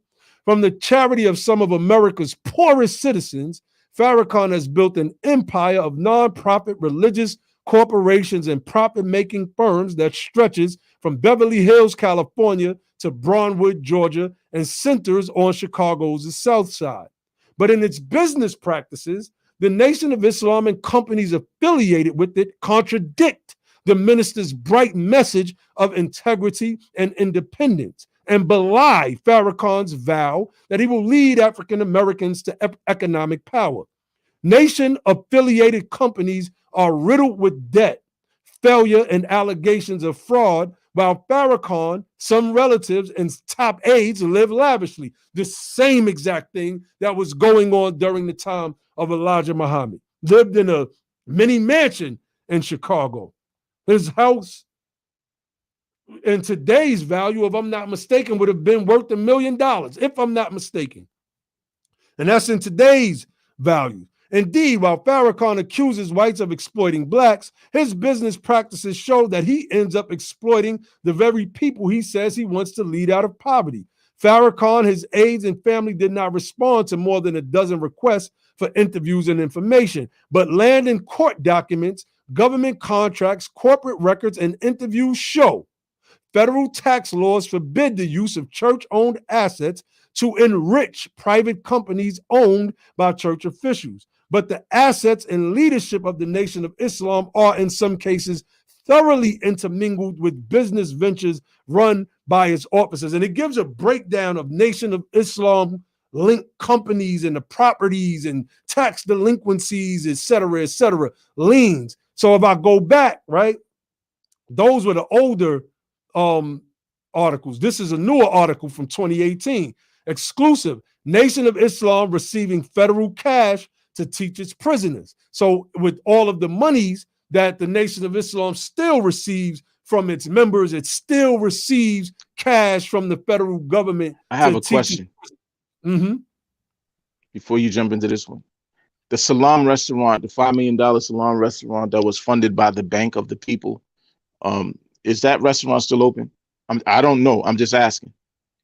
I know it was reopened, but it definitely closed some years back. I know it was reopened. I don't know if it's still open today. I don't know if it's open today.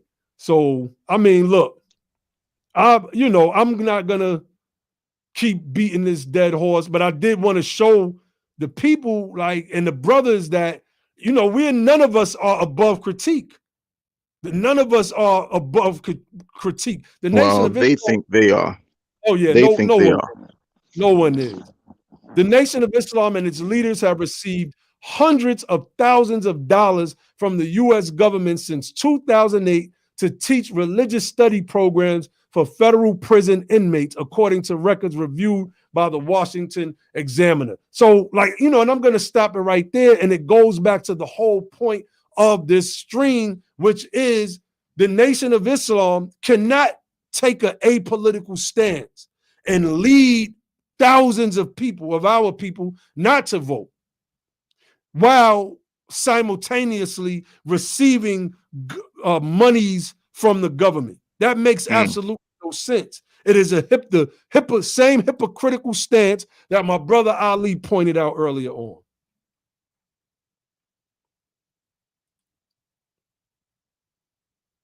Anybody wanted to add to that?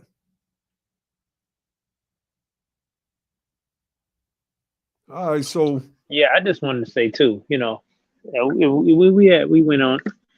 on and talked about Malcolm, but I think towards his latter times, he was seeing some of the same things that maybe we're talking about, and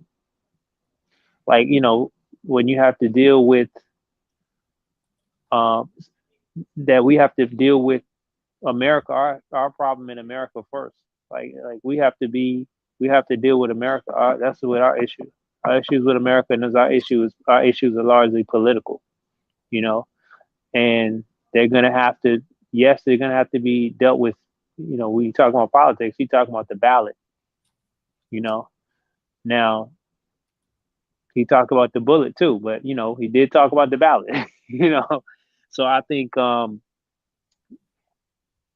when a lot of times when people are able to go to YouTube and pull up a video, you can pull up a video of somebody talking, and that may not be where they are their whole life.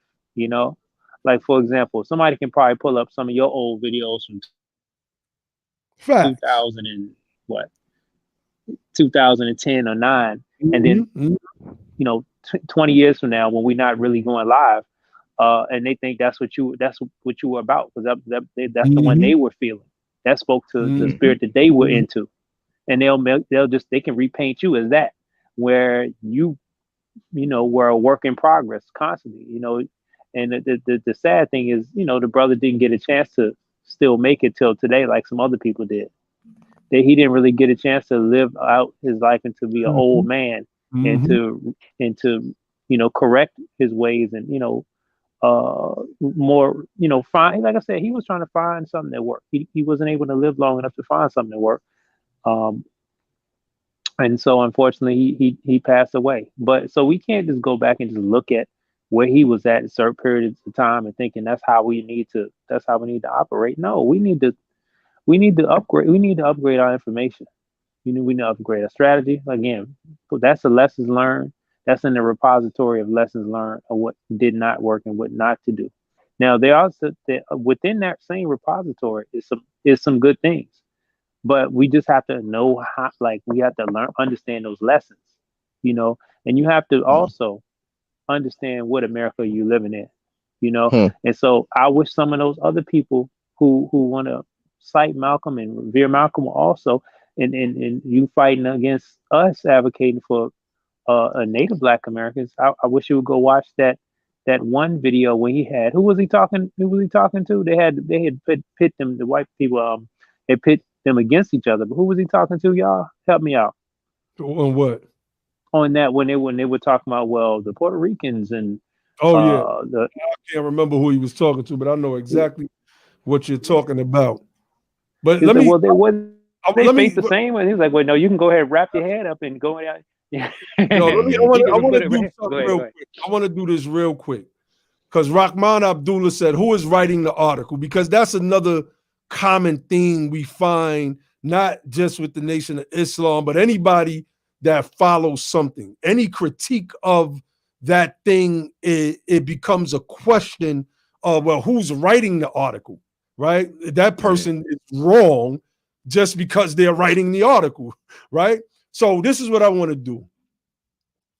When I was promoting the ADOS movement heavy, one of the things that we did was we had to do a critique on the ties of the Nation of Islam and Cobra and NARC, et cetera, et cetera. And this article came out. It was 2 articles, maybe even 3 from the Nation of Islam. ADOS, its origins, troublesome ties, and fears it's dividing Black folk in the fight for reparations. And we broke this thing down, and whoever wrote this just absolutely lied.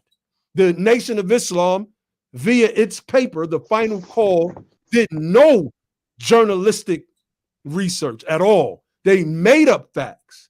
They used the testimony of sellouts like Ray Winbush, et cetera, et cetera. And it got to the point where when we even had the debates with brothers from the Nation of Islam, we had to show them, go through what the Muslim want point program to show how much of what Elijah was saying lined up with what ADOS as a movement was saying for reparations. So why is it that they would take the side of a people that are promoting this pan-Africanist form of reparations that they want the United States of America's government to pay out, instead of getting in line with this movement whose same points on reparations matches up with Elijah Muhammad's What the Muslims Want? Who wrote this article? Some guy named Brian 18X Crawford, not a journalist. So, like, we can do that too, brother. And in doing that, we can prove that the stuff in this article, a lot of it is false, because we've done it already on a prior program. Then you would have to come back and prove that the person that wrote that article lied and made up a bunch of facts against the records. I mean, and that's a part of the problem. That's why we wanted to do this particular stream tonight, so that we could address a lot of the mentality, the carryover mentality of holding on to a lot of apolitical things, 1, 2, personality worship that really leads us nowhere, and 3, this idea that we can't critique the elders for the betterment of ourselves, mainly because we want to hold on to the complaints that they made and carry on those complaints. We want to make up a whole bunch of pseudo-isms like Reza Islam does. And yes, this is my critique of Reason Islam. I watched my brother Logic on a live stream, a Zoom conference, like 2 months ago, absolutely cooked Reason Islam, who didn't know what he was talking about. See, that stuff sounds good in front of people that don't know the subject. But when you put that rhetoric in front of people who can analyze it and dissect it and spit it right back to you on where you're wrong at in a matter of minutes, then it changes the nature of the whole conversation. And that's what my brother Logic did on that panel discussion with Reason Islam. In fact, Reason Islam was way out of his league. And I do not say that to belittle the brother. You know, that's what Ben X does. He belittles people. I say that to say that in hopes that those brothers could come and learn from what we're doing here at Be the Power specifically. So, you know, because we believe in manhood and things over here that is promoted by that group. But when you politically take a side against people that do not care about our reparations push, and then you have brothers out there who are promoting misinformation and disinformation for that is really targeted towards our masses, then we have a problem with that, and we're going to address that. We will. You was going to say something, Ali? Oh nah, man. We already up at 2 hours, man. You know, I think the point was made. I know that, you know, we have personality worshipers and zealots, just zealots, and you know, all of that kind of stuff. So there's certain people that are never going to be able to hear the messaging in the form of any kind of critique of particularly that organization. That organization is full of zealots. So I already know. You know, but at the end of the day, the point was made. I think what I was saying was clear. I believe what you said was clear. What Josh was saying was clear. So, you know, I'm good with it. All right. So before we get up off here, let me address this comment by Amun Ra. He says, Kuji Chakagula. Kuji Chagulia is one of the principles of Kwanzaa. Okay, my bad. I never practiced Kwanzaa, so my bad. It's self-determination. Build your own independent government in all areas of people activity, economics, government, entertainment, war, and counter-war. Then vote for your black self. See, this is the type of stuff that we got to eliminate, not just from our thinking, but from the overall kind of build your own independent government. Where do you build this independent government at? Where? Do you mean build an independent government within a government that the rest of the country depends upon? How do you make sense out of this statement right here? We have to eliminate this type of thinking, fam. We have to, because it doesn't make sense. Build your own independent government. This means that you would have to do what the Europeans did here in other nations and what other nations have done in other places, which means that you would have to go take over someone else's land and establish an independent government there, which would make you no less the colonizer than the European. If we could get ourselves right here and eliminate that mindset, that's backwards thinking, fam. Like we gotta call it. We gotta call it for what it is. That's backwards thinking. That's built on the whole separation idea again, right? It's a lot. Look, separate, build your own independent government, blah blah blah, right? Same thing, right? You do it first. Yeah, that's right. You do it first. Tell them, like, instead of just talking about it, do it. This is what I'm saying. For all of the separationists, do it. Don't just talk about it and say, I got farmland or we got farmland. So what? A lot of black people had farmland taken from them, all that kind of stuff. Right? Schools and everything else. Yeah, we got schools. Yeah, people had schools, black towns and everything, right? So we know that. The point of it is, if it's being used for group uplift, like in terms of our tribe of people, That's the thing that we're trying to get at. And that's why when we're talking, everything is rooted in that. We're talking about group uplift. We're not just talking about some organization. We're talking about group uplift, our tribe of people, our family of people in this country that are descendants of slavery. That's what we're talking about. So other people want to talk about, you know, their organization and what they got in some restaurant and all that. Fine. Let's address Amun-Ra, because he took our constructive criticism and said, cool, what is the alternative?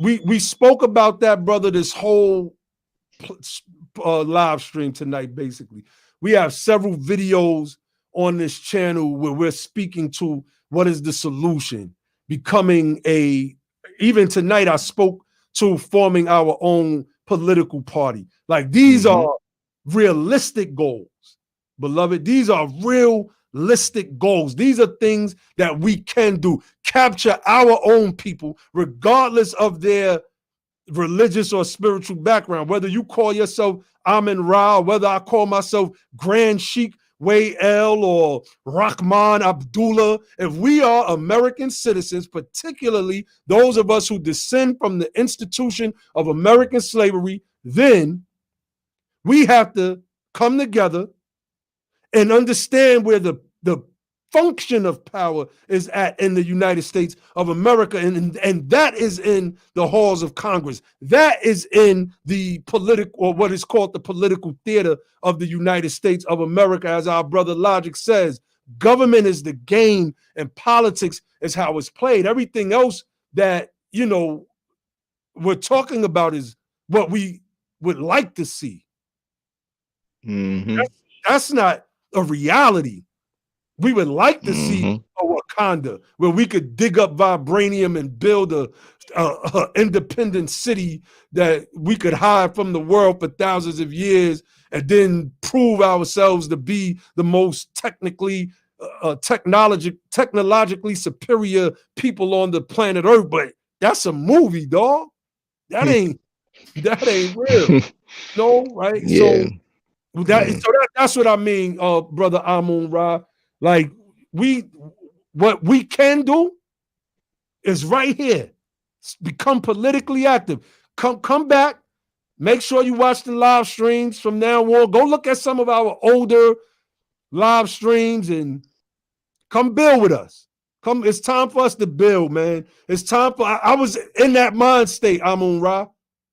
That's why I could critique it like that. I was there building our own Wakanda land and talking about our own government and all of these different things. But reality hits you when you start doing real world research, when you start looking at data and statistics and what this devil racist European has done to us in the United States of America, blocking us, stopping us from ever achieving what's called economic upward mobility in the United States of America. But if we can come together, if we could put our thinking minds together, we can get up out of this thing, I believe. Because then the few of us will capture the millions of us, and we'll form ourselves as one voting block. That's what Malcolm said. He said that. Become one voting block. The Negro, as he called us, tips the balance of these elections. That was happening in his day, and we just witnessed it happen again in 2020. We got to see the power in that. And we have to understand that we need to capture that power because they have it. And they use a means of deception. They dangle carrots as a promise that you'll get this carrot once we get over the finish line. Then they toss the carrot and the stick and forget about you, the mule that just carried them across the finish line. We have to recognize and understand the moment that we're in right now. Right now, and we have to seize upon it. That's what this platform, Be the Power, is dedicated to, becoming the power, fam. And that's a message to everybody. So, you know, we're about to get up off air. It's past the 2-hour mark. Brother Josh or Ali, if y'all want to say anything before we close out. Peace to the family. Thank you for tuning in. I appreciate everybody. Brother Josh. Great program. Peace, y'all. All right, I want to shout out to my BTP fam. You already know. But again, somebody asked, when is the next open mic? That's a good question. That is a good question. I don't know. We might do that. We might do that this Thursday. I'll talk to the bros. If nothing comes up, we can have a BTP open mic discussion on Thursday. If you want to come through, King, and what you think about that, brother Ali? I don't have a problem with it. I All don't right, have a problem with it at all. We'll see. Mm. Josh, what you think about that? Nah, I'm good. I'm good with that. I like that. All right, cool. So we probably do that this Thursday, a BTP open mic, and Brother King and Abdullah Rahman. It's an open mic. So if you want to bring this particular topic back up, you can. We have no problem with building with our people. We just ask that you show and prove. That's it. That's all we ask, man. We ask that you show and prove. So again, I want to leave you all with the platform's motto, my personal motto, which is don't just fight the power, become the power. And then and only then will you have the power to make a change. And with that, I say peace.